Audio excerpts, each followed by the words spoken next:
Hey everybody, this is D Hunter, bringing another action figure review. Today, we're going to look at McFarlane's DC Direct, the new Batman Adventures Creeper. This is part of the third wave of the new Batman Adventures figures. I pre-ordered him at the McFarlane toy store. He arrived today, so let's take a look at the package. As you can see at the top, McFarlane Toys, the Creeper, ages 12 plus, the new Batman Adventures. Here he is in the package. Looks like we have a total of 6 hands and an animation cell reproduction. On one side of the package, you got the Creeper posed up. Other side just says his name. And on the back, here he is from the cartoon. At the bottom, there's his barcode, if that helps. So with no further ado, let's open him up. And of course, I did get 2 of these Creeper figures. One of which to open and enjoy, the other one to keep unopened in my complete Batman and related unopened action figure collection. And here's this Creeper figure next to the original DC Direct from almost 10 years ago. Looks like we're missing a couple accessories. And I did get all 3 of these figures in the bundle at the McFarlane toy store. Use the bundle discount, the coupon code, my platinum membership discount, and even after shipping taxes, got all these guys for significantly less than retail. Actually got more than a figure for free. Alright, now that this figure out of the package, here he is with all his accessories laid out. We have a display stand, an animation cell reproduction, and a total of 6 interchangeable hands. Before we take a look at all that, let's talk about and check out the figure. So this is the Creeper. His real name, or at least he used to be, Jack Ryder. Jack Ryder is a reporter for Gotham City News.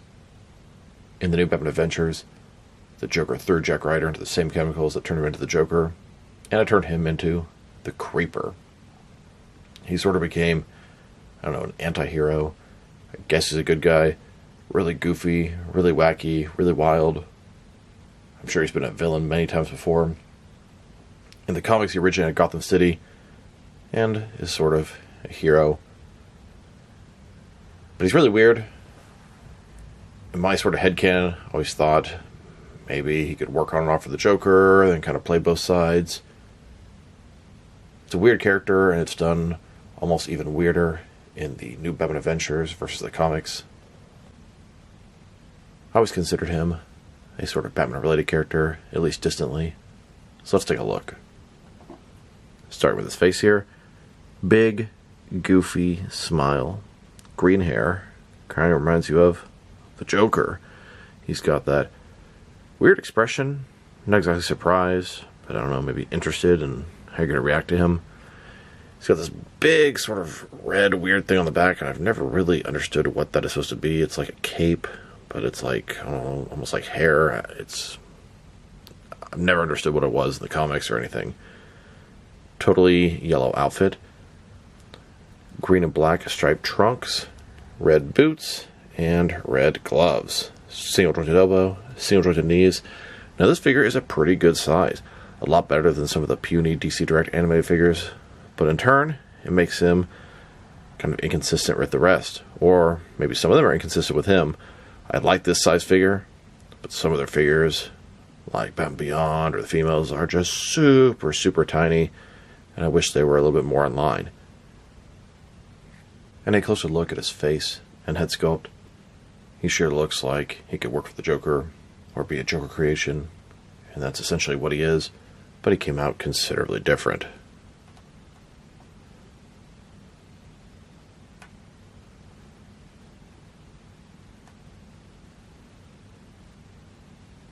And then here's the figure, broken down as far as he can go with all of his removable parts detached. Now check out his accessories. He really only has 6 alternate hands. No traditional accessories, display stand, animation cell reproduction. Now, the original version of the Creeper came with way more accessories. He came with a little Batman mask, a pool stick, and a rat. I'm very disappointed they didn't include those accessories again, as I could put them to a lot of use in my action figure world. These are not guns. There is no reason McFarlane could not have included them with this figure, besides simply being cheap and cutting costs. How about you get rid of this animation cell reproduction that absolutely nobody cares about, or even the display stand, and give us all the traditional accessories.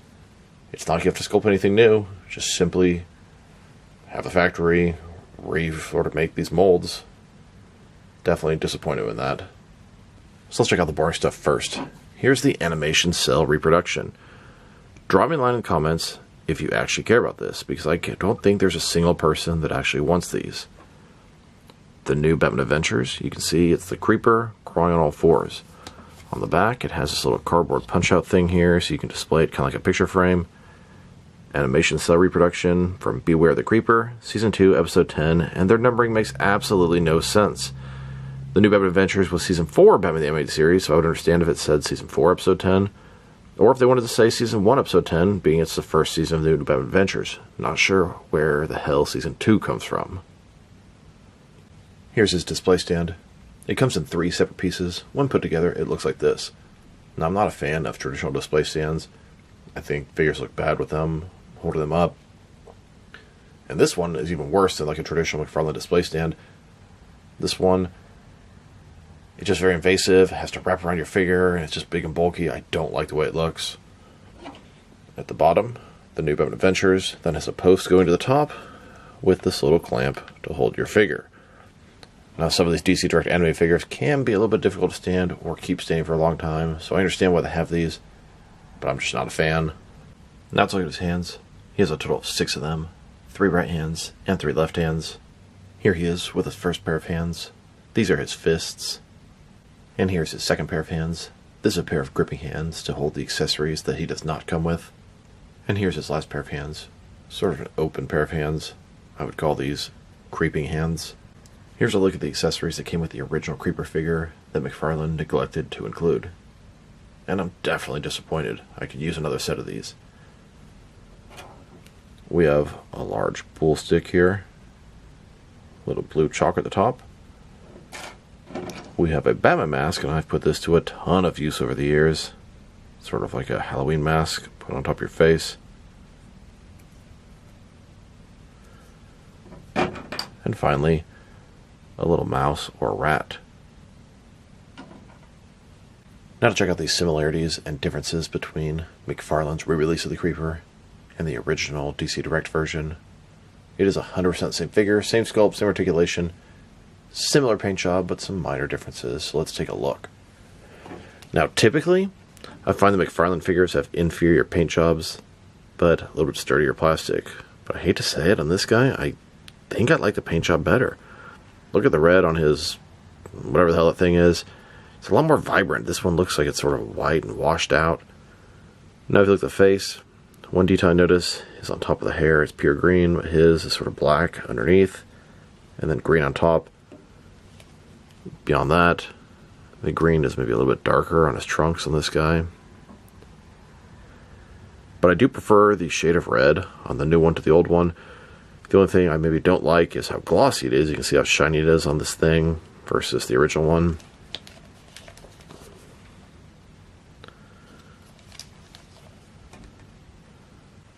Now that we've taken a pretty good look at the figure and his accessories, let's check out his height. From bottom to the top of his head, standing about 6.2 inches tall, which can translate to just under 16 centimeters. And that little sort of red fur thing on the back stands about 6.5 inches tall. And for his articulation, starting with his head, of course, he can rotate side to side. He can look up and down about that much. Can't tilt his head from one side to the other. Shoulders, ball joint goes at less than 90 degrees. Up, down, around, all that good stuff. He's got a single jointed elbow, goes in about 90 degrees. With rotation, his wrist can rotate, and it's hinged as well. Torso is one solid piece. Traditional waist swivel below that. Legs, complete does the splits, but God, they look hideous when you do that. They go forward, only about that far, not much at all. Back, not at all. Single jointed knee, there's no rotation, and then he's got a boot cut at the top there, and his ankle, forward and back. Tilt, rock. Here's a look at this creeper, or rather, all of these creepers, creeping through the streets of Gotham City. Now let's check them out, next to some other action figures, starting off with some other creeper figures. Here's McFarlane's version of the Creeper, next to the original DC Direct one from about 10 years ago. And here, next to another DC Direct version based off the comics. Then, next to the Mattel DC Universe Classics version, which is still my favorite version of the Creeper. And now, next to the older version of the Creeper, I believe this is the Kenner version, based off the new Batman Adventures. And then here are all of my versions of the Creeper, by Kenner, DC Direct, and Mattel. I hope McFarlane gets around to making the Creeper, and I'm sure they will. It's just a question of how long and how much reuse.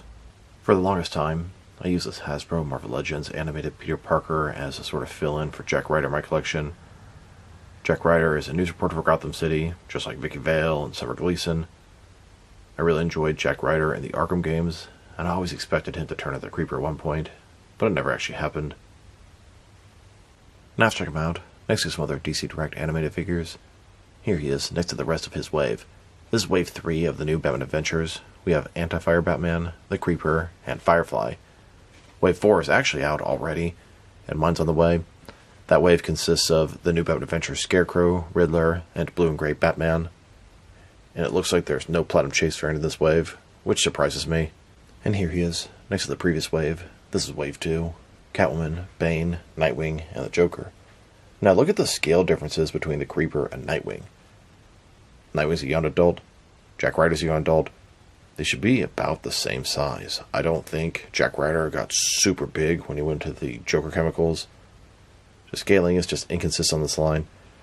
And to add insult to injury, look at Catwoman. She is so damn small. The Creeper's a pretty good sized figure. Of course, it makes perfect sense that Bane's larger. Joker looks to be fairly in line with the Creeper. Nightwing and Catwoman both look far too small. Here he is, next to a recent 3-pack based off the new Batman Adventures. This was an Amazon exclusive, Girls Night Out, consisting of Poison Ivy, Livewire, and Supergirl. Just look at the scaling differences between these teeny tiny female figures and the Creeper. These are part of the same line, from the same cartoon, for the same company. And you guys think McFarlane DC Multiverse has scaling issues? And here he is, next to another 3-pack, based off the new Batman Adventures. This is from the episode Legends of the Dark Knight, consisting of the Mutant Leader, Batman, and Carrie Kelly Robin. Here's the Creeper, next most recent wave of Batman the Animated Series figures, collect-to-build Maxi Zeus. Now the new Batman Adventures figures are not cel-shaded, they're pretty much straight-up re-releases from the DC Direct figures. And as much as I hate the cel shading, I kind of wish they had them. For a collector like me who's been collecting this line since day one, it'd be nice if there was something different between these previous releases and the new ones. These Batman the Animated Series figures are Target exclusives, cel-shaded, and Build-A-Figure waves. The new Batman Adventures are not cel-shaded, they're not exclusive to any particular retailer, and there's no Build-A-Figure. And finally, here he is with McFarlane's Batman Beyond offerings. A couple of versions of Terry McGinnis Batman, Old Man Bruce Wayne, and Ace the Bat Hound. Now let's check them out, next to some action figures from different various companies, so we can see how he fits in both scale and style-wise, in case you want to know which lines you can mix him with. Since he's a DC Direct animated figure, they're typically the 6-inch scale. I'm going to start off my comparisons with some of these smaller action figure lines I collect, and work my way larger. Here he is with some Jazzwares Fortnite figures, and SH Figure Arts action figures. And now, with some Hasbro Marvel Legends and Mafex figures. Here he is, next to the scooper for our cat's litter box. And here he is, with some Mattel and Mezco figures. Then, with both some Jazzwares and Mattel wrestling figures. And now, with some NECA and DC Direct figures. Next, with some Diamond Select toys and Jakks Pacific wrestling figures. And finally, with some McFarlane DC Multiverse figures. So overall, it's a cool Creeper figure. I appreciate his size. A little bit bigger than a lot of the DC animated figures. He's still only 6.2 inches tall, but a lot of them are considerably smaller than 6 inches, which I find very disappointing. His articulation, it's okay. Single jointed knees and elbows could be a little better, and the hip articulation is just hideous. His accessories, well, they really shortchanged on that one. I can't believe they didn't include the pool stick, the rat, and the Batman mask. Very, very disappointing and inexcusable. There are no guns there, so there's nothing blocking them from releasing those accessories besides just simply being cheap. Paint job. This is one of the rare occasions I actually think has a better paint job than the original version. And here are a couple of minor complaints. Obviously the accessories. And then this newer one feels looser than the old one I've had for almost 10 years. And I've not really taken very good care of it, So that's a statement in itself. The other one seems to have tighter ankles already, and I've had the new one for just a couple weeks now. If I were to rate this guy, first thought 6. Kind of want to bump it up a little bit because I like the fact that he's a more obscure character, Batman related, and he's tall. So I'm going to give him a 6.5. Almost want to bump him back down to a 6 because of missing accessories. But I'm going to land at the 6.5. Can't wait to get a McFarlane DC Multiverse Creeper. There's nothing on the leaked list, so it's not coming anytime soon, but I'm sure we'll get him in the next couple of years. So this is D Hunter. Thank you for watching this video. If you liked the video, press like below. If you have anything you want to say with the video, add to the comment section. If you want to see additional action figure reviews from me, press subscribe. I do appreciate when you do that. Once again, this is D Hunter. Thank you for watching this video, and I'll talk to you guys real soon.